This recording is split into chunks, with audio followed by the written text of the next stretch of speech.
Hello everyone, welcome to all of you in science plant biology. और आज के lecture में हम लोग फोटोसिंथेसिस इन हायर प्लांट्स के जो नेक्स्ट टॉपिक है, नेक्स्ट लेक्चर्स हैं, जो नेक्स्ट टॉपिक है उसको कवर करेंगे। जैसे पिछले लेक्चर में हम लोगों ने साइक्लिक नॉन साइक्लिक के बारे में पढ़ा था, साइक्लिक नॉन साइक्लिक फोटोफॉस्फोराइलेशन, और हमने देखा था कि वहाँ पे इलेक्ट्रॉन का फ्लो कैसे होता है। नॉन साइक्लिक में इलेक्ट्रॉन डोनर कौन है, वाटर है, और फाइनल इलेक्ट्रॉन एक्सेप्टर कौन था, NADP+ था। जबकि हम देखेंगे कि हमने देखा था कि साइक्लिक में इलेक्ट्रॉन तो PS1 से ही निकल रहा है, PS1 के ही क्लोरोफिल मॉलिक्यूल से, और फाइनली इलेक्ट्रॉन वापस वहाँ पे आया। दोनों में जब ATP बना था, जबकि NADPH केवल और केवल नॉन साइक्लिक में बना था। इसलिए कार्बन डाइऑक्साइड फिक्सेशन के दौरान हम देखते हैं कि पर कार्बन डाइऑक्साइड ATP और NADPH में डिफरेंस होता है। उसके नंबर में ATP ज़्यादा लगती है और NADPH कम लगता है। आज हम लोग देखते हैं कि ATP बनती कैसे है। इसको पढ़ने के लिए हम पढ़ेंगे केमी ऑस्मोटिक हाइपोथेसिस। केमी ऑस्मोटिक, इसको दिया था एक साइंटिस्ट ने, पीटर मिशेल। हालांकि आपके बुक में नाम नहीं दिया है साइंटिस्ट का, लेकिन आप जानते रहिएगा क्योंकि इतनी इंपॉर्टेंट चीज़ इन्होंने बताई है पीटर मिशेल ने।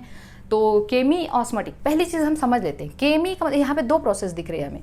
पहली प्रोसेस ये देख रही है केमिकल प्रोसेस। केमी ऑस्मोटिक का मतलब केमिकल प्रोसेस, और दूसरी प्रोसेस है ऑस्मोटिक प्रोसेस। अब आप पहले इसका नाम का मतलब समझिए। केमिकल प्रोसेस का मतलब यह है फॉर्मेशन ऑफ ATP। यहाँ पे क्या होने जा रहा है, फॉर्मेशन ऑफ ATP। ATP का बनना एक केमिकल प्रोसेस है, ठीक है। एंड ऑस्मोसिस का मतलब यहाँ पे एकदम एग्जैक्ट ऑस्मोसिस नहीं है। ATP कब बनती है, जब प्रोटॉन हायर कॉन्सेंट्रेशन से, क्योंकि ATP बनने के लिए प्रोटॉन ग्रेडियंट चाहिए, मेरी बात ध्यान सुनना है। जब प्रोटॉन हायर कॉन्सेंट्रेशन से लोअर कॉन्सेंट्रेशन की तरफ मूव करता है, तब प्रोटॉन ग्रेडियंट ब्रेक होता है। हाई टू लो जाएगा प्रोटॉन, तो ग्रेडियंट ब्रेक होगा, वहाँ से एक एनर्जी रिलीज होती है। वहाँ से जो एनर्जी रिलीज होती है, उसी एनर्जी को यूज़ करके ATP बनाया जाता है। तो प्रोटॉन का हाई टू लो जाना एक डिफ्यूजन है। तो यहाँ पे डिफ्यूजन ही एक ऑस्मोसिस जैसा है। बस आपको समझने के लिए आप ये यहाँ पे ऑस्मोटिक प्रोसेस बता दिया गया है। तो केमी ऑस्मोटिक प्रोसेस में क्या है, movement of proton from their higher concentration to lower concentration is like osmosis। तो हमें यहाँ पे पता चल चुका है कि क्योंकि प्रोटॉन हायर टू लोअर जाएगा तभी ATP बनेगा। तो केमी ऑस्मोसिस का मतलब ये है कि chemical process formation of ATP, and osmotic process का मतलब ये है of protons from their higher concentration to lower concentration. अब देखिए इसमें होता क्या है। ATP दो जगह बनती है। हमने आपको बताया इन क्लोरोप्लास्ट एंड इन माइटोकॉन्ड्रिया। सब कुछ आपकी NCERT के लाइन टू लाइन कवर कर रही हूँ मैं, आप समझते। देखिए पेज नंबर, NCERT का पेज नंबर ये हो जाएगा आपका 213, केमी ऑस्मोटिक थ्योरी हाइपोथेसिस 213 पे देखेंगे। अब क्लोरोप्लास्ट में जो ATP बनती है उसको हम लोग क्या कहते हैं, फोटोफॉस्फोराइलेशन।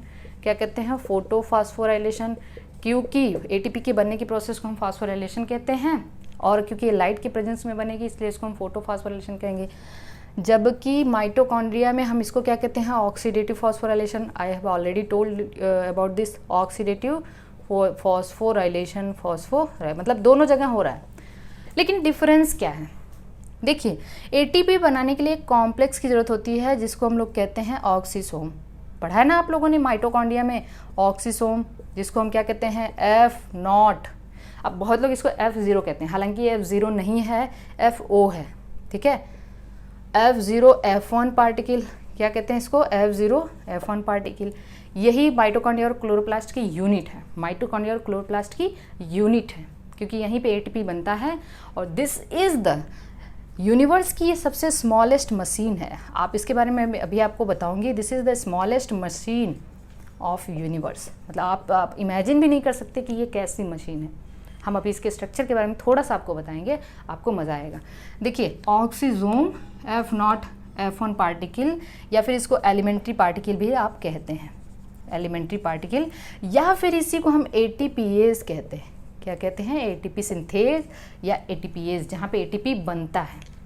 तो एफ नॉट F1 पार्टिकल या FO, O for oligomycin, O for oligomycin. Oligomycin एक एंटीबायोटिक है। हालांकि आपने कभी नाम सुना है सेरेंडिपिटी या चांस डिस्कवरी का? चांस डिस्कवरी का मतलब होता है जो आप कर कुछ और रहे हैं, हो जा रहा है कुछ और, अचानक से जो डिस्कवरी होती है। जैसे डायनामाइट का आविष्कार चांस डिस्कवरी है, पेनिसिलिन का आविष्कार चांस डिस्कवरी है। इसी तरीके से एफ नॉट कहाँ से आया? जब पीटर मिशेल अपना एक्सपेरिमेंट कर रहे थे तो उन्होंने देखा कि जो एफ, अब आप ध्यान से समझेंगे, ये जो एफ नॉट है, ठीक है ना, यहाँ पे ये एफ नॉट है और ये घुंडी वाला पार्ट है, इसको हम F1 कहते हैं। एफ नॉट प्रोटॉन के मूवमेंट के लिए रिस्पॉन्सिबल है, एफ नॉट या FO प्रोटॉन के मूवमेंट के लिए रिस्पॉन्सिबल है, जबकि F1 एटीपी की सिंथेसिस के लिए रिस्पॉन्सिबल है। हम लोग आगे पढ़ेंगे इसको। तो उन्होंने देखा कि वहाँ पे कुछ बैक्टीरिया ग्रो कर गए हैं, या हम कह सकते हैं कि कुछ ऐसे ऑर्गेनिज्म ग्रो कर चुके हैं जहाँ पे ये उनका जो सेटअप था, और प्रोटॉन का मूवमेंट रुक गया है। प्रोटॉन का उस जो भी वहाँ पे उन्होंने सिस्टम अपना कल्चर बनाया था, वहाँ पे उन्होंने देखा प्रोटॉन का मूवमेंट हो नहीं रहा है। प्रोटॉन का मूवमेंट क्यों नहीं हो रहा है? तो बाद में उन्होंने देखा कि वहाँ पे कुछ टाइप के एंटीबायोटिक मिले, और वो एंटीबायोटिक था ओलिगोमाइसिन। ठीक है, जब एंटीबायोटिक तो उन्होंने देखा कि ओलिगोमाइसिन की डिस्कवरी भी वहाँ पे अचानक से हुई थी।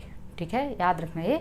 तो ओलिगोमाइसिन ने क्या किया? प्रोटॉन के मूवमेंट को रोक दिया। तो वहीं से इसको इन्होंने कहा कि जो प्रोटॉन को मूव कर रहा था उसको लोगों ने नाम क्या दे दिया? F not. तो ये एक चांस डिस्कवरी थी। अब आप ये समझिए कि जो एटीपी बनने के लिए एटीपी सिंथेज चाहिए, एफ नॉट F1 पार्टिकल। हाँ, इसको क्लोरोप्लास्ट में हम CF नॉट या CFO और CF1 कहते हैं, C फॉर क्लोरोप्लास्ट, जबकि माइटोकॉन्ड्रिया में इसको सिंपली हम FO F1 पार्टिकल कहते हैं। होता क्या है देखिए, क्लोरोप्लास्ट में क्या होता है कि हमने एक थैलेकॉइड बना दिया है। क्लोरोप्लास्ट में एक थैलेकॉइड बनाया, ध्यान से समझिए, दिस इज द थैलेकॉइड, एक थैलेकॉइड है, और इधर क्या है? स्ट्रोमा है। इधर क्या है? स्ट्रोमा है। माइटोकॉन्ड्रिया में हमने ये बना दिया। माइटोकॉन्ड्रिया कैसी है? डबल मेम्ब्रेन है ना भाई। देखिए माइटोकॉन्ड्रिया डबल मेम्ब्रेन है, ये आउटर मेम्ब्रेन है और ये क्या है? इनर मेम्ब्रेन है। समझिएगा, ये एकदम अच्छे से समझिएगा। ये क्लोरोप्लास्ट की थैलेकॉइड लैमेली है, ये माइटोकॉन्ड्रिया, ये मैट्रिक्स हो गया। ये आउटर इनर के बीच में इंटर माइटोकॉन्ड्रियल स्पेस है, इंटर माइटोकॉन्ड्रियल स्पेस है। बताइए मुझे, इनर पे क्या होता है? इनर पे क्या होता है? इनर मेम्ब्रेन पे इलेक्ट्रॉन ट्रांसपोर्ट चेन होता है ना, तो इनर पे इलेक्ट्रॉन ट्रांसपोर्ट चेन होगा तो यहाँ पे कॉम्प्लेक्सेस प्रेजेंट होंगी। कॉम्प्लेक्स नंबर 5, कॉम्प्लेक्स 4 से कॉम्प्लेक्स होते हैं, कॉम्प्लेक्स नंबर 5 ये होता है F not F1 particle, F not F1 particle, F not F1 particle या FO F1 पार्टिकल।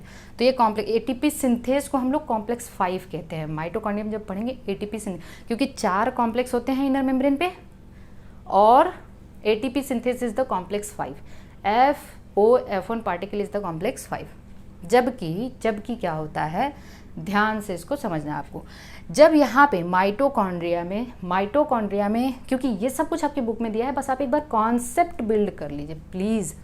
जब आप कॉन्सेप्ट बिल्ड कर लेंगे, बना लेंगे, तो ये चीज़ें कभी नहीं भूलेंगी। माइटोकॉन्ड्रिया में क्या होता है? कॉम्प्लेक्स फर्स्ट पे जब आप पढ़ते हो ना ग्लाइकोलिसिस, क्रेब्स साइकिल, जब ये सब पढ़ लेते हो तो वहाँ पे आपको क्या मिलता है? रिड्यूसिंग पावर मिलते हैं। रिड्यूसिंग पावर क्या क्या मिलता है? NADH2 और क्या मिलता है? NADH और FADH2 मिलता है ना। सवाल ये है कि NADH और FADH2 से तो ATP डायरेक्ट बना नहीं पाएंगे आप। हाँ, NADH से 3 ATP बनता है और FADH से 2 ATP बनता है, लेकिन ये ATP कब बनाएगा? जब इससे इलेक्ट्रॉन रिलीज होएगा, क्योंकि ये रिड्यूस हैं, इनको ऑक्सीडाइज करना पड़ेगा। ये रिड्यूस्ड है, इनको ऑक्सीडाइज करना पड़ेगा, तो ये ऑक्सीडाइज करेंगे तो इलेक्ट्रॉन निकलेगा, और फाइनल इलेक्ट्रॉन कौन लेगा? ऑक्सीजन। जब इलेक्ट्रॉन, देखिए कॉम्प्लेक्स फर्स्ट पे NADH टूटता है, कॉम्प्लेक्स फर्स्ट पे कौन टूटता है? NADH, और कॉम्प्लेक्स सेकेंड FADH2 डिहाइड्रोजिनेज है। Complex second is the FADH2 dehydrogenase, complex first is the NADH2 dehydrogenase. अब एक चीज़ इंटरेस्टिंग बात आपको बता दूं, यही FADH2 डिहाइड्रोजिनेज को ही हम लोग कहते हैं सक्सीनेट डिहाइड्रोजिनेज। सक्सीनेट डिहाइड्रोजिनेज याद करिए, क्रेब्स साइकिल में ही, क्रेब्स साइकिल का only enzyme which is present in inner mitochondrial membrane, क्योंकि क्रेब्स साइकिल के सारे एंजाइम मैट्रिक्स में होते हैं, केवल एक enzyme succinate dehydrogenase inner mitochondrial membrane में होता है, और क्योंकि इसी एंजाइम से सक्सिनिक एसिड से जब फ्यूमरिक एसिड बना था तो वहाँ पे FADH2 प्रोड्यूस हुआ था। तो क्योंकि इसी एंजाइम ने FADH2 प्रोड्यूस करवाया था तो FADH2 को तोड़ने का काम भी यही एंजाइम करता है। तो इसीलिए इस एंजाइम को हम FADH2 डिहाइड्रोजिनेज कहते हैं। तो सक्सिनेट डिहाइड्रोजिनेज, FADH2 डिहाइड्रोजिनेज, मैं यहाँ डिटेल नहीं बता रही हूँ, बस आपको समझ लीजिए। Second complex, first NADH dehydrogenase, second. तो जब यहाँ पे NADH टूटेगा, यहाँ पे FADH2 टूटेगा, टूटने से इलेक्ट्रॉन निकलेगा।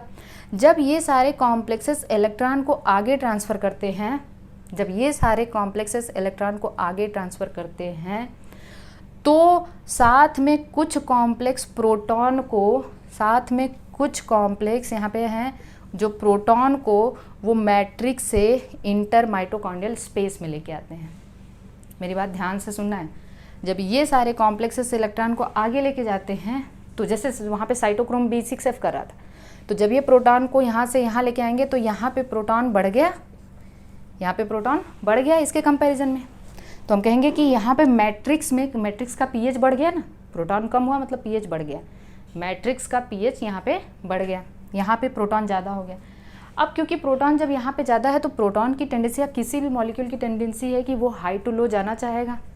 हाई टू लो जाना चाहेगा तो वो मेम्ब्रेन को तो क्रॉस नहीं कर पाएगा क्योंकि वो आयन है, उसको ले जाने के लिए किसी स्पेसिफिक चैनल की ज़रूरत होगी। वो स्पेसिफिक चैनल ये है ATP सिंथेज। वो हाई कंसंट्रेशन से प्रोटॉन को कहाँ लेके जाएगा, लो लेके जाएगा। जब प्रोटॉन को हाई कंसंट्रेशन से लो की तरफ लेके जाएगा तब यहाँ पे एक एनर्जी रिलीज होएगी और इसी एनर्जी से ATP से ADP और इनऑर्गेनिक फॉस्फेट से ATP बन जाएगा। तो यहाँ पे ATP ऐसे बना, यहाँ पे ATP ऐसे बना। तो बताइए मुझे क्या हुआ, यहाँ पे वो मेम्ब्रेन कौन है जो ग्रेडियंट क्रिएट कर रही है, वो मेम्ब्रेन इनर माइटोकॉन्ड्रियल मेम्ब्रेन है। तो माइटोकॉन्ड्रिया में वो मेम्ब्रेन जिसके आर पार ग्रेडियंट, प्रोटॉन ग्रेडियंट है, वो क्या है, इनर माइटोकॉन्ड्रियल मेम्ब्रेन। प्रोटॉन का ज़्यादा कहाँ है, स्पेस में ज़्यादा है as compared to the matrix. तो स्पेस से जब मैट्रिक्स में जाएगा हायर टू लोअर जाएगा वाया द चैनल, और चैनल की वजह से प्रोटॉन हाई टू लो गया, चैनल की वजह से प्रोटॉन हाई टू लो गया। हाई टू लो गया मतलब diffusion with the help of the channel, that is the facilitated diffusion. क्या है, फैसिलिटेड डिफ्यूजन। तो प्रोटॉन का हाई टू लो जाना क्या है, फैसिलिटेड डिफ्यूजन। यहाँ तक बात क्लियर हुई, ठीक है। अब देखिए यहाँ पे क्या है, दिस इज द ल्यूमन। ये क्या है, ल्यूमन है, दिखाई दे रहा है, सुनाई दे रहा है, ठीक है, ल्यूमन। और ये क्या है, स्ट्रोमा है, बाहर स्ट्रोमा है। ये क्लोरोप्लास्ट की बात कर रही हूँ। हमने देखा था कि PS2 पे टूटा था इलेक्ट्रॉन, जब PS2 पे वाटर ब्रेकडाउन हुआ था, इलेक्ट्रॉन आगे गया, cytochrome B6F, cytochrome B and F stroma से प्रोटॉन को यहाँ भेज रहे थे ल्यूमन में, स्ट्रोमा से प्रोटॉन को ल्यूमन में भेज रहे थे। तो ल्यूमन में वाटर के टूटने वाला भी प्रोटॉन था, 4 प्रोटॉन तो था ना, और प्रोटॉन आ गया। तो प्रोटॉन ग्रेडियंट, प्रोटॉन का कंसंट्रेशन ल्यूमन में बढ़ गया, प्रोटॉन का कंसंट्रेशन ल्यूमन में बढ़ गया, है ना। और कहाँ कम हुआ, स्ट्रोमा में। स्ट्रोमा में क्यों कम होगा, क्योंकि प्रोटॉन स्ट्रोमा से ही आ रहा है। और स्ट्रोमा में NADP है, जब NAD जो NAD है NADH में कन्वर्ट, NADP प्लस है वो NADH में कन्वर्ट होगा या NADPH में कन्वर्ट होगा, तो वो भी प्रोटॉन कहाँ से लेगा, स्ट्रोमा से ही लेगा। तो स्ट्रोमा में प्रोटॉन कम है और यहाँ पे ज़्यादा है। अब ये प्रोटॉन जाना चाहेगा बाहर, डिफ्यूज़न, लेकिन मेम्ब्रेन क्रॉस नहीं कर सकता। तो बताइए यहाँ पे ये CF0CF1 उल्टा होता है ना। तो देखिए इसमें ऐसे यहाँ है, क्योंकि यहाँ से प्रोटॉन जाना है, ये जो मेम्ब्रेन में है F0 प्रोटॉन का ट्रांसपोर्ट करता है, तो इसमें प्रोटॉन को ऐसे जाना है, तो इसीलिए उल्टा होता है क्लोरोप्लास्ट में ये। और जो F1 पार्टिकल है क्लोरोप्लास्ट में क्या होता है, उल्टा होता है, जब माइटोकॉन्ड्रिया में इधर होता है। अब यही चीज़ आपके बुक में लिखी हुई है, क्योंकि लिखा हुआ है कि केमी ऑस्मोटिक मैकेनिज्म दोनों जगह होता है। और माइटोकॉन्ड्रिया में किस मेम्ब्रेन के अक्रॉस प्रोटॉन ग्रेडियंट है, इनर माइटोकॉन्ड्रियल मेम्ब्रेन के। क्लोरोप्लास्ट में थाइलेक्वाइड मेम्ब्रेन के। माइटोकॉन्ड्रिया में प्रोटॉन कहाँ जमा होता है, इंटर माइटोकॉन्ड्रियल स्पेस में, जबकि क्लोरोप्लास्ट में कहाँ जमा होता है, ल्यूमन में। ठीक है ना, बात को समझ रहे हैं। माइटोकॉन्ड्रिया में जो स्ट्रोमा या मैट्रिक्स है उसका पीएच का जो जब ट्रांसपोर्ट होता है तो पीएच यहाँ पे उसको छोड़ दीजिए, जाने दीजिए, हमें पीएच से मतलब नहीं है। ओके, तो बस इतना समझना है। तो केमी ऑस्मोटिक मैकेनिज्म इस तरीके से है। अब देखिए ये बात समझ में आ चुकी है कि क्लोरोप्लास्ट में और माइटोकॉन्ड्रिया। हाँ, केमी ऑस्मोटिक का मतलब क्या हुआ? केमी ऑस्मोटिक का मतलब यही हुआ कि जो हम कह सकते हैं कि केमिकल प्रोसेस और ऑस्मोटिक प्रोसेस दोनों है। मतलब केमिकल प्रोसेस का मतलब क्या है? एटीपी बनना। ऑस्मोटिक का मतलब प्रोटॉन का movement from higher concentration to lower concentration. अब इसको थोड़ा सा डिटेल में देखते हैं। अब चलिए देखिए, इसको ध्यान से समझिए। यहाँ पे हमने ऐसे बना देना है, ये थैलेकॉइड मेम्ब्रेन है ना। This is the thylakoid membrane. क्या हुआ? PS2 पे, ये PS2 कहाँ है? प्रेस रीजन में। वाटर ब्रेक हुआ ना, वाटर ब्रेक हुआ तो क्या बना? ऑक्सीजन, 4 प्रोटॉन और 4 इलेक्ट्रॉन, यही ना। Oxygen 4 proton. हमने ये भी बताया था आपकी कि ये जो ऑक्सीजन इवॉल्विंग कॉम्प्लेक्स है वो थैलेकॉइड मेम्ब्रेन के इनर साइड मतलब ल्यूमन साइड में होगा। PS2 को इलेक्ट्रॉन कौन देगा? वाटर। PS2 वाला इलेक्ट्रॉन प्राइमरी इलेक्ट्रॉन एक्सेप्टर से फिर कौन लेगा? ये साइटोक्रोम B&F। ये है प्रोटॉन पंप, ये है प्रोटॉन पंप। जब ये इलेक्ट्रॉन को आगे ट्रांसफ़र करेगा तो प्रोटॉन ग्रेडियंट बनाने के लिए, या हम कह सकते हैं इलेक्ट्रोकेमिकल ग्रेडियंट को बनाने के लिए, ये प्रोटॉन को बाहर से अंदर पंप करता है। तो ये प्रोटॉन पंप है जो प्रोटॉन को कहाँ से कहाँ लेके आएगा? Stroma to lumen. तो यहाँ पे प्रोटॉन ग्रेडियंट, प्रोटॉन का कंसंट्रेशन बढ़ जाएगा क्योंकि ल्यूमन में ऑलरेडी पहले से वाटर के ब्रेकडाउन से भी प्रोटॉन निकल रहा है और साइटोक्रोम BF भी प्रोटॉन को स्ट्रोमा से अंदर लेके आ रहा है। अब क्या हुआ? यहाँ से फाइनली इलेक्ट्रॉन कहाँ गया? PS1 के पास गया। PS1 से फेरिडॉक्सिन। फेरिडॉक्सिन अभी बताया मैंने, फेरिडॉक्सिन किधर है? थैलेकॉइड मेम्ब्रेन के स्ट्रोमल साइड में, आउटर साइड में है। और फाइनली ये इलेक्ट्रॉन किसको गया? NADP+। इस इलेक्ट्रॉन को लेके और स्ट्रोमा से प्रोटॉन को लेके, क्योंकि इसको रिड्यूस होने के लिए इलेक्ट्रॉन प्रोटॉन दोनों चाहिए, तो इलेक्ट्रॉन तो आ रहा है वाटर से, प्रोटॉन कहाँ से आ रहा है? स्ट्रोमा से। स्ट्रोमा से प्रोटॉन लेगा और यहाँ से इलेक्ट्रॉन लेके ये रिड्यूस हो जाएगा। जब ये रिड्यूस हो जाएगा तो ये फाइनल इलेक्ट्रॉन एक्सेप्टर है।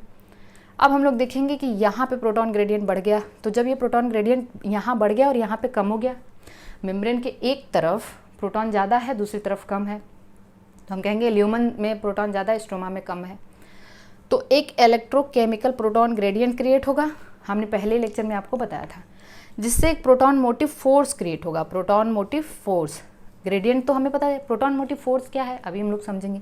और इसी प्रोटॉन मोटिव फोर्स से यहाँ पे अगर हम इसी मेम्ब्रेन को ऐसे बना दें, क्योंकि ये प्लाज्मा मेम्ब्रेन है ना, तो प्लाज्मा मेम्ब्रेन है तो लिपिड बाईलेयर होएगी ना, लिपिड बाईलेयर तो है ना।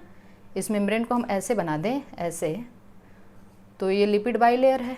ध्यान से देखना है, इसको कंफ्यूज नहीं होना है, ये लिपिड बाईलेयर है। और इस लिपिड बाईलेयर में चलिए एकदम ध्यान से देखिएगा, या मेम्ब्रेन में F0 FO F1 पार्टिकल या CFO CF1 पार्टिकल है, क्योंकि क्लोरोप्लास्ट है तो हम CFO CF1 पार्टिकल कहेंगे। तो FO ये वाला है जो मेम्ब्रेन में एम्बेडेड होता है, और F1 ये बाहर की तरफ है। तो देखिए ये हो गया मेम्ब्रेन। देखिए अब मैं ऐसे बना दे रही हूँ मेम्ब्रेन को ताकि आप कंफ्यूज ना हो।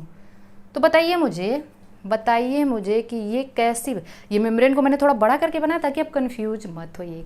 बताइए ऐसी प्रोटीन जो मेम्ब्रेन के पूरे मेम्ब्रेन में होती है उसको हम क्या कहते हैं? Trans membrane protein. तो FO कैसी प्रोटीन है? ट्रांस मेम्ब्रेन है। जो मेम्ब्रेन के बाहर होती है F1, ये F1 है यहाँ तक, तो वो कैसी है? इंटेग्रल है ना, वो कैसी है? एक्सट्रिंसिक है कि नहीं? जो मेम्ब्रेन के बाहर है उसको हम क्या कहते हैं? एक्सट्रिंसिक। मेरी बात ध्यान से समझ में आ रहा है ना? तो FO कैसी है? Trans membrane protein. ओके। और अब ये क्या करेगी? ये प्रोटॉन को हाई कंसंट्रेशन से लो कंसंट्रेशन की तरफ लेके जाएगी। हाई कंसंट्रेशन कहाँ पे है? ल्यूमन में। लो कंसंट्रेशन कहाँ पे है? स्ट्रोमा में, है ना। तो हाई टू लो लेके जाएगी। तो ग्रेडियंट ब्रेक हुआ। जब ग्रेडियंट ब्रेक होगा तो एनर्जी रिलीज होएगी। आपको पता है जब आप केमिस्ट्री फिजिक्स पढ़ते हैं तो ग्रेडियंट के ब्रेक से एनर्जी रिलीज होएगी, और उस एनर्जी से इस F1 पार्टिकल में एक एंजाइम होता है जिसको हम कहते हैं ATP सिंथेज। ठीक है, वो उसमें कन्फर्मेशनल, मेरी बात ध्यान समझना है, जब प्रोटॉन यहाँ से आया, प्रोटॉन को किसने ट्रांसपोर्ट किया? FO याद रखना है। तो ये प्रोटॉन कहाँ से हाई टू लो जाएगा और चैनल की हेल्प से जाएगा, तो प्रोटॉन का ट्रांसपोर्ट कैसा, वैसिलेटेड डिफ्यूजन। और जब ये यहाँ हाई टू लो जाएगा ग्रेडियंट ब्रेक होगा। प्रोटॉन के मूवमेंट से यहाँ पे ये एटीपी सिंथेस पहले इनएक्टिव रहता है। F1 के पास एक एंजाइम है एटीपी सिंथेस जो इनएक्टिव होता है, और ये जैसे प्रोटॉन के जाने से इसमें कन्फर्मेशनल चेंज हो जाता है और ये एक्टिव हो जाता है। कन्फर्मेशनल चेंज की वजह से ये एक्टिव हो जाता है, और जब ये एक्टिव हो जाएगा तो ये एडीपी और इनऑर्गेनिक फॉस्फेट से क्या बना लेगा, एटीपी बना लेगा। तो एटीपी का बनना कैसे पॉसिबल हुआ, ये है केमी ऑस्मोटिक थ्योरी। तो चलिए देखिए, केमी ऑस्मोटिक थ्योरी में सबसे पहले क्या हुआ, वाटर का ब्रेकडाउन हुआ, तो क्या रिलीज होगा, प्रोटॉन इलेक्ट्रॉन, जिसकी वजह से प्रोटॉन कंसंट्रेशन ल्यूमन में बढ़ेगा। ल्यूमन में प्रोटॉन कंसंट्रेशन बढ़ेगा तो ल्यूमन का पीएच कम होगा ना, ल्यूमन में प्रोटॉन कंसंट्रेशन क्यों बढ़ रहा है, उसके दो रीज़न है। पहला तो ये प्रोटॉन यहाँ से रिलीज हो रहा है वाटर के ब्रेकडाउन से, और दूसरा साइटोक्रोम B6F भी ल्यूमन में प्रोटॉन ला रहा है। स्ट्रोमा में प्रोटॉन घटेगा, स्ट्रोमा का पीएच बढ़ रहा है। स्ट्रोमा का पीएच क्यों बढ़ रहा है, क्योंकि स्ट्रोमा में प्रोटॉन घट रहा है। क्यों घट रहा है, उसके भी दो रीज़न है। पहला रीज़न तो ये है कि साइटोक्रोम BF प्रोटॉन स्ट्रोमा से ल्यूमन में डाल रहा है, और दूसरा कि NADP+ भी प्रोटॉन को स्ट्रोमा से ही उठा के NADPH में कन्वर्ट हो रहा है। ठीक है, तो स्ट्रोमा में प्रोटॉन घटा। क्यों, why are we so interested in proton gradient, क्योंकि यही प्रोटॉन ग्रेडियंट ही है जिसके ब्रेक होने से एनर्जी रिलीज होएगी, और उसी एनर्जी से एटीपी बनेगा। तो हमने ये देखा, मिटा दे रही हूँ मैं, ध्यान से देखना, कि जो F1 पार्टिकल है उसमें दो पोर्शन है, एक FO है और दूसरा F1 है। ठीक है, जो FO है ये ट्रांसमेम्ब्रेन प्रोटीन है। ट्रांसमेम्ब्रेन प्रोटीन क्यों है, that is embedded in the membrane, क्योंकि ये कहाँ पे है, एम्बीडेड इन मेम्ब्रेन, ये मेम्ब्रेन के अंदर है। ठीक है, और क्या कर रहा है ये बताइए मुझे, क्या कर रहा है, प्रोटॉन का डिफ्यूजन। कैसा diffusion, facilitated diffusion of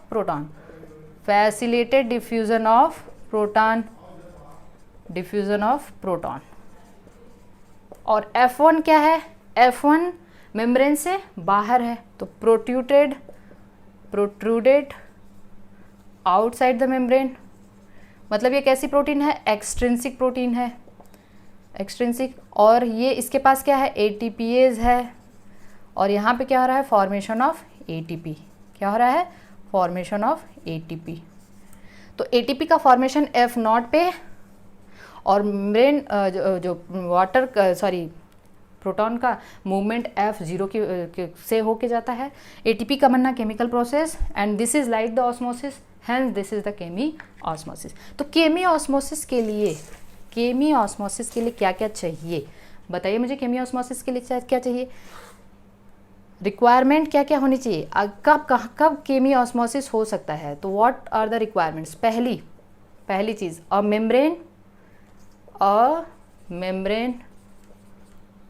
membrane, ठीक है, एक मेम्ब्रेन चाहिए। Proton gradient across the membrane, चाहिए। और प्रोटॉन पंप, एक प्रोटॉन पंप चाहिए, और दूसरा क्या चाहिए, ATPase। इतनी चीज़ें होंगी तो पक्का है कि वहाँ पे केमी ऑस्मोसिस हो जाएगा। आर यू गेटिंग दिस, समझ में आ गया, एम आई क्लियर। ठीक है, तो ये सारी चीज़ें हैं केमी ऑस्मोसिस के लिए। अब मैंने बताया ना कि F0 F1 पार्टिकल एक बहुत छोटी मशीन है, यूनिवर्स की सबसे छोटी मशीन है, और सबसे छोटी मशीन और हमारे लिए जो सबसे जरूरी चीज़ है उसको प्रोड्यूस करिए, दैट इज़ द ATP। ठीक है ना, तो किसी को छोटा नहीं समझना चाहिए, आप ये समझिए सबसे छोटी मशीन कैसी होती है, देखिए ऐसी होती है, बस मैं आपको बता दूँ ऐसी होती है। ठीक है, अब आप देखेंगे ये एक रोटर है, जो F0 है ना वो रोटेट करता रहता है, ये स्मॉलेस्ट रोटेटरी मशीन है, ये रोटेट करता रहता है, और ऑब्वियसली ये रोटेट करेगा तो प्रोटॉन को खींचेगा, एक प्रोटॉन मोटिव फोर्स क्रिएट होगा। ठीक है ना, तो ये रोटेट करता रहता है, ये रोटेटरी पार्ट है, इसमें C सब यूनिट्स, ये कई 9 से 12 C सब यूनिट्स के बने होते हैं। तो ये ऐसे ये FO है, और यहाँ पे ढेर सारे ऐसे सब यूनिट्स होते हैं, डेल्टा, गामा। ठीक है, ऐसे जब ये रोटेट करता रहता प्रोटॉन को लेके जाएगा, प्रोटॉन को लेके जाएगा, आपको पता है ना, प्रोटॉन को लेके जाएगा या प्रोटॉन को ट्रांसफर करेगा, फैसिलिटेड डिफ्यूजन। और ये जो ये वाला इसका घुंडी वाला पार्ट है, नॉब वाला पार्ट है, इसमें 3 अल्फा और 3 बीटा सब यूनिट होते हैं, और यहाँ पे एक एटीपीएज एंजाइम होता है, ठीक है, ध्यान समझना। और जब ये प्रोटॉन यहाँ से आ जाएगा तो एटीपीएज में कन्फर्मेशनल चेंज हो जाएगा, और जब कन्फर्मेशनल चेंज होएगा तो वहाँ वो एटीपी को एटीपी में कन्वर्ट कर देगा। तो एटीपी कहाँ बना, F1 पे, F1 के बीटा पार्टिकल पे, बीटा पार्टिकल। बस ये मैं आपको जानकारी के लिए बता। तो this is all about the chemiosmosis, ठीक है। कोई भी दिक्कत नहीं होनी चाहिए कि ये क्लोरोप्लास्ट में कहाँ होता है और माइटोकॉन्ड्रिया में कहाँ होता है। हाँ, आइए, तो अभी केमी ऑस्मोसिस समझ में आ गया आपको। नेक्स्ट लेक्चर में हम लोग देखेंगे कि where NADPH and ATP used. अब ये दोनों यूज़ कहाँ होते हैं, बन तो गया, हमने ये भी देखा कि डिफरेंस भी है ATP और NADPH में। ATP ज़्यादा बन रहा है, NADPH कम बन रहा है, इसीलिए डिफरेंस आता है कार्बन डाइऑक्साइड फिक्सेशन के दौरान, ठीक है। हम ये देखेंगे कि ATP और NADPH बनता कहाँ, अरे इसका यूज़ कहाँ होता है। तो यूज़ कहाँ है, डार्क रिएक्शन में। चलिए, डार्क रिएक्शन को हम डार्क इसलिए कहेंगे, अब हमें ये पता है कि साइंटिस्ट ने देखा कि क्या ये डार्क रिएक्शन लाइट में होती है कि नहीं होती है। क्या इसको डार्क रिएक्शन क्यों कहते हैं, क्योंकि ये लाइट पे इंडिपेंडेंट है, लाइट इसको डायरेक्टली नहीं चाहिए, इसको लाइट रिएक्शन के प्रोडक्ट चाहिए, ठीक है। तो अगर लाइट रिएक्शन जब हो रही है वहाँ पे लाइट को रोक दिया जाए तो भी डार्क रिएक्शन कुछ टाइम के लिए होता है। तब साइंटिस्ट ने कहा, oh, it is not directly dependent upon the light, it is dependent upon the products of light reaction. क्योंकि जब लाइट रिएक्शन में लाइट अगर रोक दी जाए तो लाइट रिएक्शन तो रुक जाती है, लेकिन डार्क रिएक्शन कुछ टाइम के लिए होती है। मतलब क्योंकि प्रोडक्ट बना हुआ तो डार्क रिएक्शन होता रहेगा, क्योंकि वो उसके प्रोडक्ट पे डिपेंड है। लेकिन कुछ टाइम के बाद डार्क रिएक्शन भी बंद हो जाता है। लेकिन जैसे फिर आप लाइट देंगे, लाइट रिएक्शन शुरू होगी, उसके प्रोडक्ट बनेंगे, तो डार्क रिएक्शन। तो इस तरह से कंक्लूजन निकला कि डार्क रिएक्शन में एक्चुअली क्या होता है। तो डार्क रिएक्शन में ATP और NADPH का यूज़ होता है।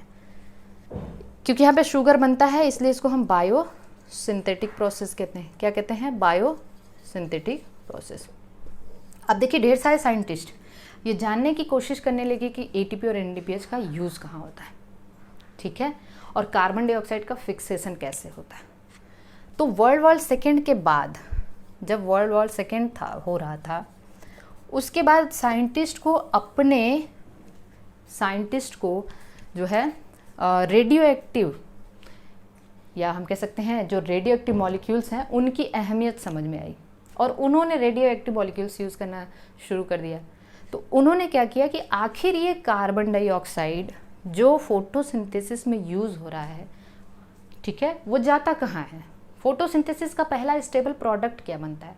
उनके कहने का मतलब है कि जो कार्बन डाइऑक्साइड, क्योंकि उनको सबको पता है कि फोटोसिंथेसिस में कार्बन डाइऑक्साइड यूज़ हो रहा है। तो एक साइंटिस्ट थे मेल्विन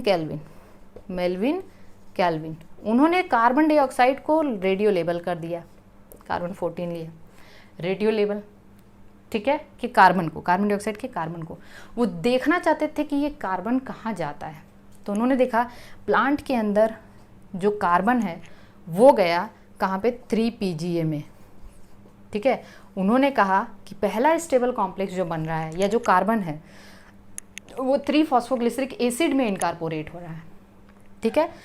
मतलब ये 3PGA का मतलब फॉस्फोग्लिसरिक एसिड, और इसका 3 का मतलब क्या है, पोजीशन ऑफ द फॉस्फेट तीसरे कार्बन से अटैच्ड है। तो उन्होंने देखा कि ये कार्बन इसमें गया है। इससे पता चला कि जो फोटोसिंथेसिस के दौरान जो पहला स्टेबल कॉम्प्लेक्स है वो 3 कार्बन कंपाउंड का प्रोडक्ट बनता है, ठीक है। और इसी की वजह से मेल्विन कैल्विन के नाम के आधार पे इसको हम C3 साइकिल कहते हैं, ठीक है। क्या कहते हैं, C3 साइकिल। तो बहुत अच्छे से समझिएगा इन सब चीज़ों को। तो क्या हुआ, यहाँ से शुरुआत हुई अब पाथवेज की। अब कुछ साइंटिस्ट के दूसरे ग्रुप ये रिसर्च कर रहे थे कि क्या सारे प्लांट्स ऐसे हैं जिसमें पहला कॉम्प्लेक्स कंपाउंड जो है वो 3 ही कार्बन का बनता है। तो कुछ लोगों को ये पता चला 1 मिनट, वेट, यस कि नहीं, प्लांट्स का एक दूसरा ग्रुप भी है, प्लांट्स का एक दूसरा ग्रुप भी है जिनमें पहला स्टेबल कॉम्प्लेक्स जो है वो 4 कार्बन का बनता है, और वो 4 कार्बन का कौन है, ऑक्जेलो एसिटिक एसिड। तो ऐसे प्लांट के ग्रुप को इन्होंने C4 प्लांट कहा, ठीक है, और जिसमें 3 कार्बन का प्रोडक्ट बनता है उसको इन लोगों ने C3 प्लांट्स कहा, ठीक है। अब देखिए होता क्या है, अब ये हम कहाँ पढ़ा रहे हैं आपको ये बता दे रही हूँ मैं, केमी ऑस्मोसिस के बाद where are the ATP and NADPH used, page number 215, ये सारी चीज़ें मैंने आपको बता दी। हाँ, पेज नंबर 216 पे scientist try to know all plants है PGA, ठीक है, ये सारी चीज़ें हमने अभी अभी आपको बताया। Primary acceptor of carbon dioxide, इसके नीचे जो टॉपिक है, तो अब ये देखना है कि कार्बन डाइऑक्साइड का एक्सेप्टर कौन होगा, क्योंकि कार्बन डाइऑक्साइड जाके 3 PGA बना रहा है। तो अब ये समझने के लिए साइंटिस्ट ने बहुत मेहनत करी। उन्होंने क्या देखा कि चलिए कि 3 कार्बन का प्रोडक्ट बन रहा है, 3 कार्बन का प्रोडक्ट बन रहा है और 1 कार्बन डाइऑक्साइड है, ठीक है। 1 कार्बन डाइऑक्साइड किससे रिएक्ट करेगा कि 3 कार्बन का प्रोडक्ट बनेगा। तो साइंटिस्ट बहुत सालों तक 2 कार्बन कंपाउंड के प्रोडक्ट ढूंढने में रह गए, सॉरी रिएक्टेंट। उनका मानना था कि कोई ऐसा होगा जो 2 कार्बन का होगा और 1 कार्बन में 1 कार्बन है तो 3 कार्बन। ये मैं नहीं कह रही हूँ, ये मैथ कहती है, ठीक है। कहने का मतलब यही है कि साइंटिस्ट ने ऐसा मानना था कि 3 कार्बन का प्रोडक्ट बन रहा है तो ऑब्वियसली कार्बन डाइऑक्साइड से कोई 2 कार्बन कंपाउंड रिएक्ट कर रहा होगा। तो वो बहुत सालों तक लोगों ने अपना टाइम वेस्ट किया 2 कार्बन के रिएक्टेंट को खोजने में, ठीक है ना, कि कोई 2 कार्बन वाला मिल जाए, मिलता ही नहीं था। क्योंकि देखिए हमें करना कि हम अगर रैंडमली रिसर्च करते तो ठीक है, इन लोगों ने, इनका विशेष ध्यान था कि हमें 2 ही कार्बन वाला कंपाउंड ढूंढना है। लेकिन ऐसा होगा ही क्यों, क्योंकि कार्बन डाइऑक्साइड तो 5 कार्बन वाले से रिएक्ट करता है, RUBP से रिएक्ट करता है, तब जाके ये बनता है ना। तो बाद में पता चला, एक्चुअली बहुत सालों तक मशक्क़त के बाद ये पता चला कि एक्चुअली वो 2 कार्बन का नहीं है, वो 5 कार्बन का है। तब जाके वहाँ पे 5 कार्बन वाले कंपाउंड की खोज हुई। उस 5 कार्बन वाले कंपाउंड का नाम है RUBP, मतलब कार्बन डाइऑक्साइड पहले इससे रिएक्ट करता है, जिसमें 5 कार्बन है। राइब्यूलोज 1,5 बिसफॉस्फेट, राइब्यूलोज 1,5 बिसफॉस्फेट, ठीक है। बिस क्यों कहा, क्योंकि 2 फॉस्फेट है यहाँ पे, एक पहले कार्बन से है और एक 5वें कार्बन से। राइब्यूलोज है ना, एक ये एल्डोज शुगर है, सॉरी कीटोज शुगर है, हमने पढ़ाया आपको, ठीक है। तो ये अब इसमें 5 कार्बन है इन्होंने देखा, और एक कार्बन डाइऑक्साइड वाला कार्बन मिलके 3 PGA के 2 मॉलिक्यूल बनाते हैं। हालांकि वहाँ पे 2-4 तो दिखेगा नहीं क्योंकि कंटिन्यूअस बन रहा है ना। तो उन्होंने देखा कि एक्चुअली कार्बन डाइऑक्साइड किससे रिएक्ट करता है, वो 2 कार्बन का नहीं है, वो 5 कार्बन का है। तब जाके RUBP की खोज हुई। और ये रिएक्शन जिस एंजाइम के प्रेजेंस में होता है, कार्बन डाइऑक्साइड और RUBP, ये रिएक्शन जिस एंजाइम, हम line to line NCERT cover कर रहे हैं, आप बिल्कुल भी इस चीज़ में कंफ्यूज नहीं होइएगा कि कुछ भी छूट रहा है। क्योंकि ये जो पहली रिएक्शन है, ये सबसे पहला क्रूशियल स्टेप है किसी भी C3 साइकिल का, ठीक है। तो जो 3 PGA बन रहा है, 3 PGA के 2 मॉलिक्यूल बनेंगे ना, क्योंकि ये 3 कार्बन 2 6 हो गया, यहाँ पे 5 कार्बन और यहाँ पे 1 कार्बन। ये एक एंजाइम के प्रेजेंस में हो रहा है जिसको हम कहते हैं rubisco. Rubisco is the most abundant enzyme of the whole biosphere. हम लोग प्रोटीन में पढ़े थे। Rubisco ribulose 1,5 bisphosphate, ribulose 1,5 bisphosphate carboxylase oxygenase. अब इसका नाम कार्बोक्सिलेज ऑक्सीजनेज दोनों है।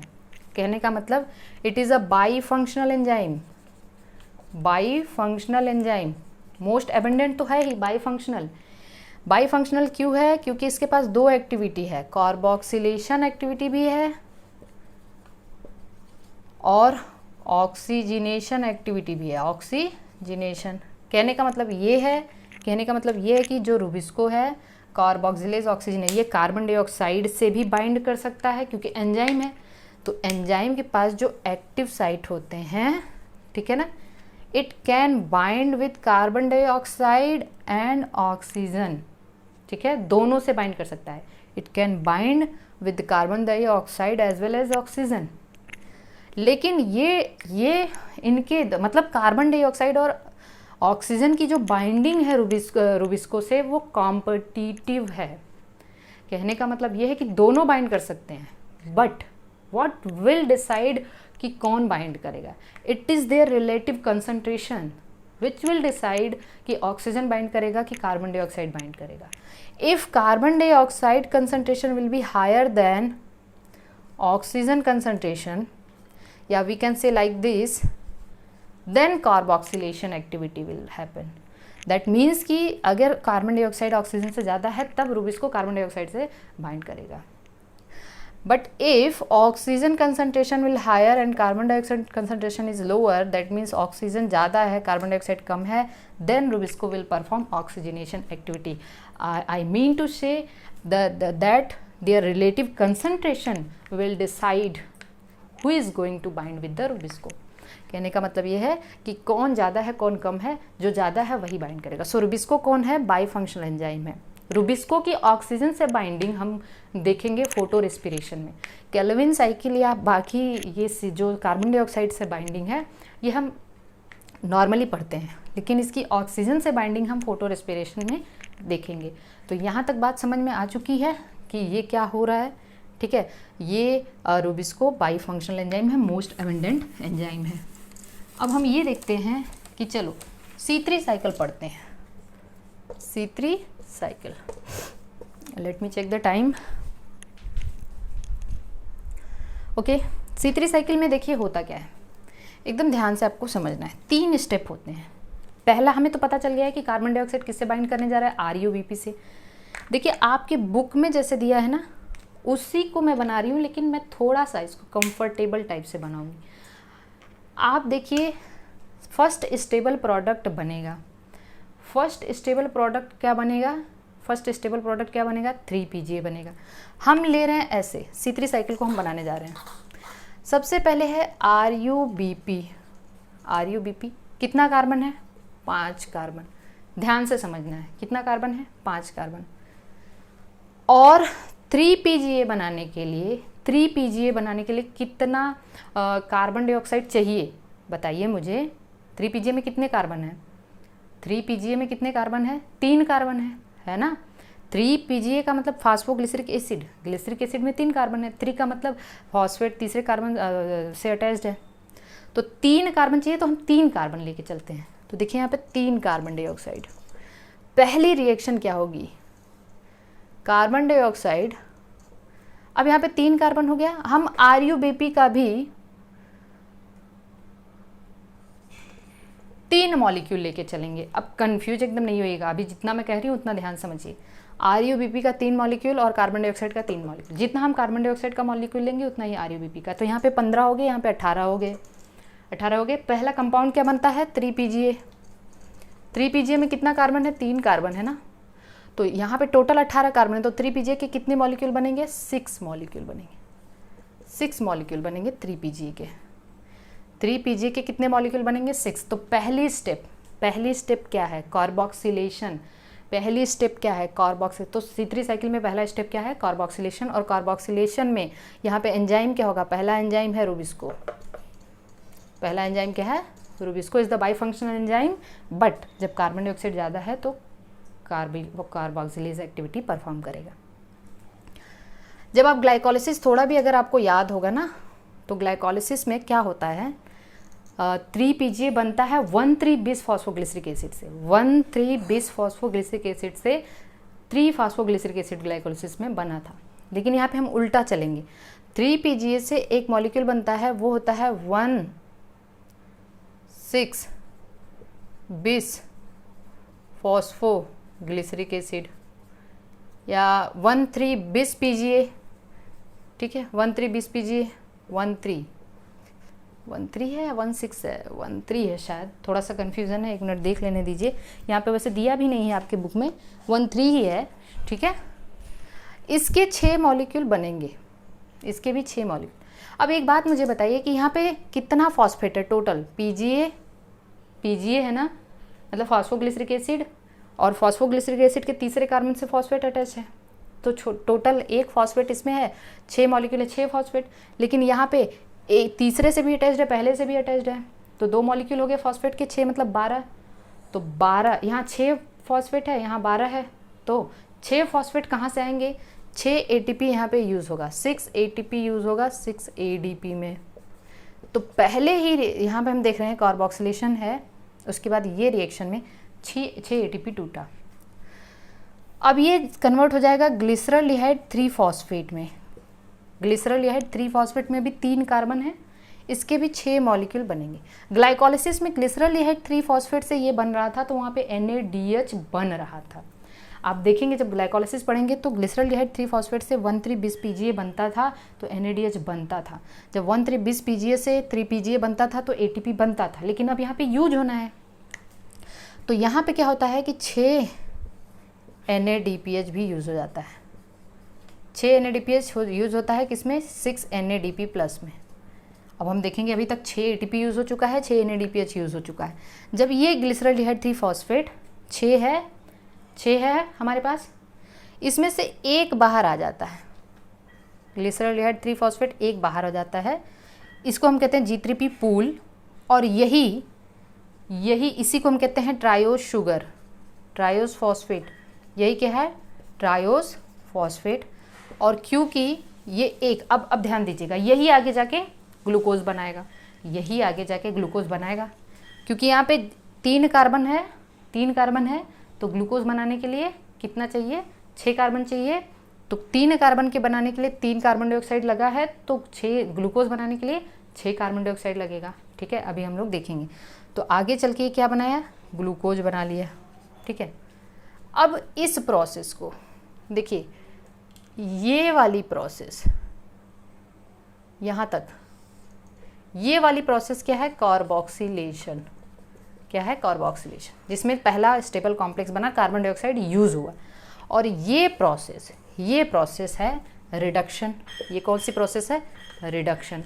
मतलब केल्विन साइकिल में पहली स्टेप है कार्बोक्सिलेशन और दूसरी स्टेप है रिडक्शन। 5 G3P बचा, कितना बचा, 5 G3P बचा। 5 G3P में टोटल कितने कार्बन हुए, 15 हुए ना, 3 कार्बन 15। ये 15 जाके इसको रीजनरेट कर देता है, RUBP को। इसीलिए मैंने 3 कार्बन लेके चली हूँ। अब समझिएगा, जब इस प्रोसेस को हम क्या कहेंगे, रीजनरेशन। और रीजनरेशन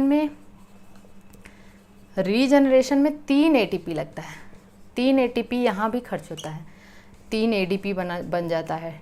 ठीक है, 3 ATP खर्च हुआ। बात यहाँ तक समझ में आ चुकी है।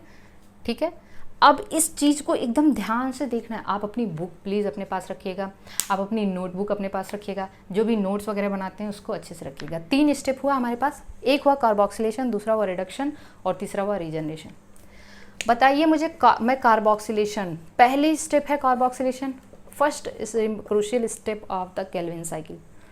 कार्बोक्सिलेशन में क्या हुआ, क्या बना, 3 PGA, मतलब पहला स्टेबल कॉम्प्लेक्स कहाँ बना, कार्बोक्सिलेशन में। नोट जरूर करते रहिएगा। ठीक है, रिवाइज कर रहे हैं, फिर भी थोड़ा सा कलम वलम चलनी चाहिए आपकी। कार्बोक्सिलेशन में पहली स्टेबल कॉम्प्लेक्स बनी।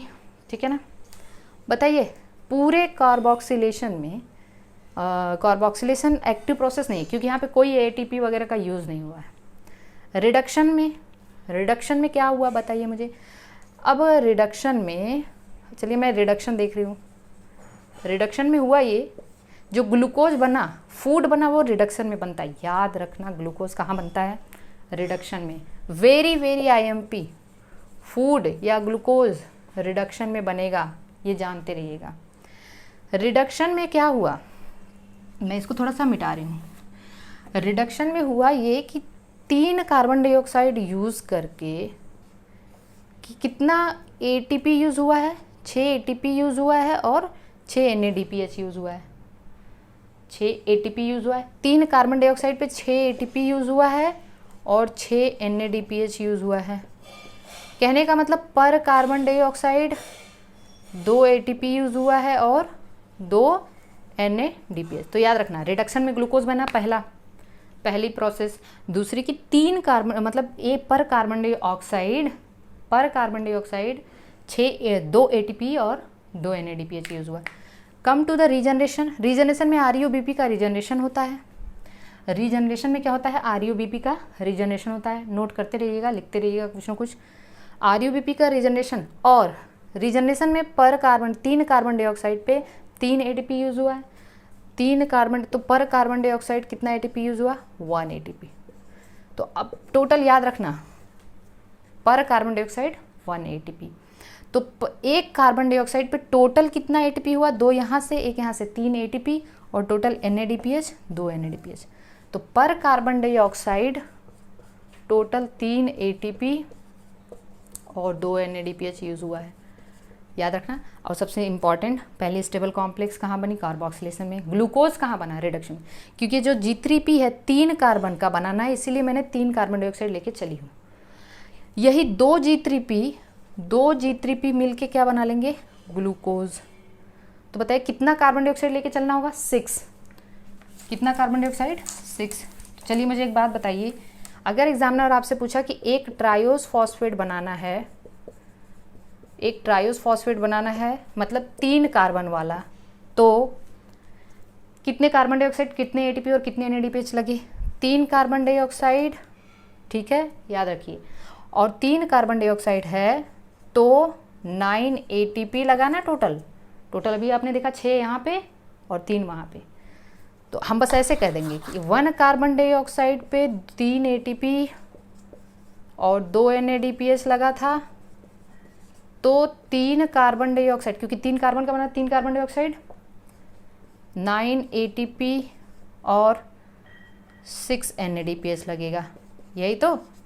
अगर एग्जामिनर ने आपसे पूछ दिया कि एक ग्लूकोज बनाना है, तो ग्लूकोज में 6 कार्बन है, 6 कार्बन डाइऑक्साइड यूज़ होगा, और 1 कार्बन डाइऑक्साइड पे अगर, तो कितना यहाँ पे हो जाएगा, 18 ATP और 12 NADPH। अगर आपसे एग्जामिनर ने पूछ दिया कि बताइए सुक्रोज बनाने के लिए, तो सुक्रोज में ग्लूकोज और फ्रक्टोज 2 ये होता है ना, ग्लूकोज फ्रक्टोज, मतलब 12 कार्बन है यहाँ पे। ग्लूकोज फ्रक्टोज में कोई डिफरेंस तो है नहीं, ग्लूकोज एल्डोज शुगर और फ्रक्टोज कीटोज शुगर है, ये तो मैंने आपको बताया था। 12 कार्बन है तो यहाँ पे कितना हो जाएगा, 36 ATP और 24 NADPH। बस अब पर कार्बन डाइऑक्साइड याद रखना, पर कार्बन डाइऑक्साइड 3 ATP और NADPH का डिफरेंस देखिए यहाँ पे दिया हुआ है, पेज नंबर 218 पे। पहला paragraph, hence every carbon dioxide entering 3 molecular ATP 2, it is probably made this difference in number of ATP and NADPH used in the dark reaction that the cyclic photophosphorylation takes place। तो ये ATP और NADPH का difference क्यों है, क्योंकि ATP cyclic non cyclic दोनों में बन रहा है, जबकि NADPH केवल और केवल साइक्लिक में, ATP साइक्लिक और नॉन साइक्लिक दोनों में बन रहा है, जबकि NADPH केवल नॉन साइक्लिक में बन रहा है। तो होप वो अच्छी तरह से समझ चुके होंगे आप लोग। अगले लेक्चर में हम लोग फोटो रेस्पिरेशन, C4 प्लांट्स और जो बचे हुए टॉपिक है उसको कवर करेंगे।